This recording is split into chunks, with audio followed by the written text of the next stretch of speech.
Ini adalah tugu yang menandakan pintu masuknya ke kota Somlaki kalau dari arah bandara.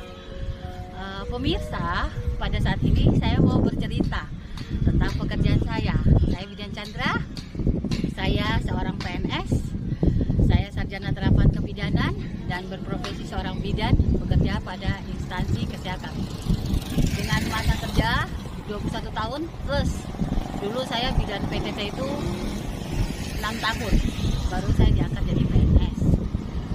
Sebagai seorang ASN, kalau lebih dikenal sebagai profesi sebagai PNS, kita lebih kenal sebagai PNS atau pegawai negeri sipil. Kita sudah terikat kontrak atau perjanjian dengan pemerintah Negara Kesatuan Republik Indonesia. Pemirsa, dalam Undang-Undang Nomor 5 Tahun 2014 tentang ASN dan Peraturan Pemerintah Nomor 11 Tahun 2017 menyatakan bahwa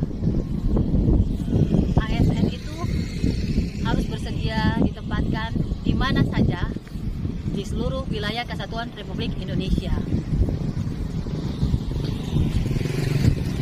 Dan ditentukan oleh instansi dinas terkait.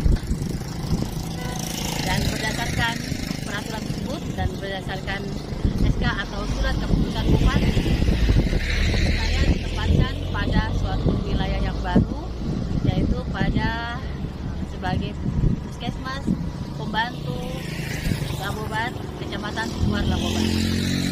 Pemirsa, sebagai manusia biasa, saya merasa tidak adil. Karena untuk menempatkan seorang PNS itu ada aturannya, pemirsa, di manakah tempat ia beribadah, apakah Anda menjauhkan dari pasangannya, apakah Anda mau membuka peluang perselingkuhan.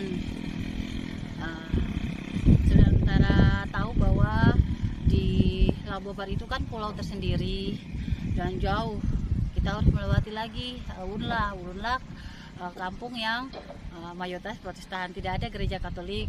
Baru saya harus ke Wabar, baru saya bisa melaksanakan ibadah.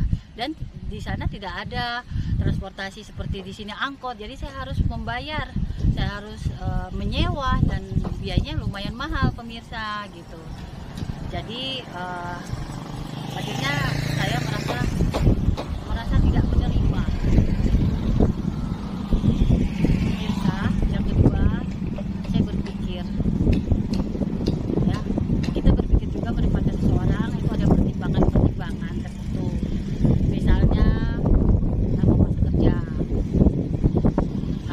latar belakang pendidikan, ya, itu harus dipikirkan latar belakang pendidikan. Kemudian kita pikirkan juga prestasi-prestasinya, mengingat saya bidan teladan tahun 2012 ya, satu almari saya itu penuh dengan juara 1, tidak ada juara 2, dan saya sendiri sampai lupa saya dapat juara saya itu apa saja gitu, pemirsa. Saya lupa, yang penting saya lupa. Jadi pemirsa, untuk ketahuan pemirsa, ada satu juara yang sangat berkesan di saya, yaitu saya adalah orang pertama yang membuka posyandu integrasi. Pada saat itu di kabupaten ini belum pernah dibuka posyandu integrasi. Hanya saya sendiri yang orang pertama yang membuka posyandu integrasi pada Kabupaten Kepulauan Seribu ini.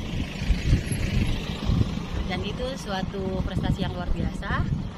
Dan kita sempat juga keluar di stasiun Trans TV, itu suatu kebanggaan buat saya. Dan juga saya mempunyai prestasi berikut pada saat 2 tahun setelah saya kuliah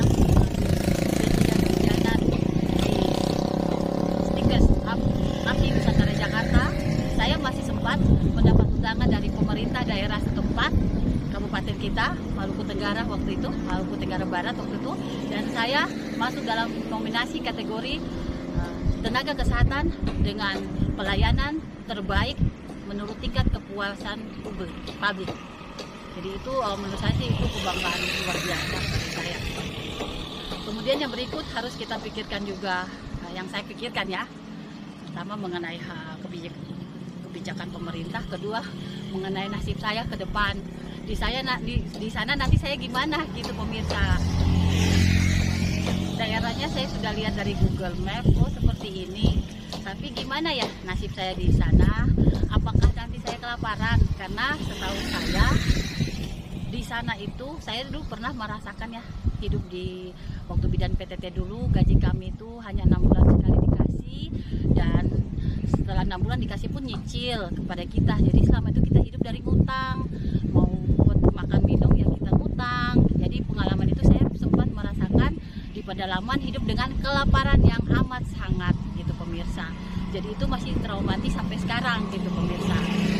Jadi itu mungkin kesan-kesan saya pada saat pertama kali saya menerima surat keputusan Bupati untuk melaksanakan tugas pada tempat tugas saya.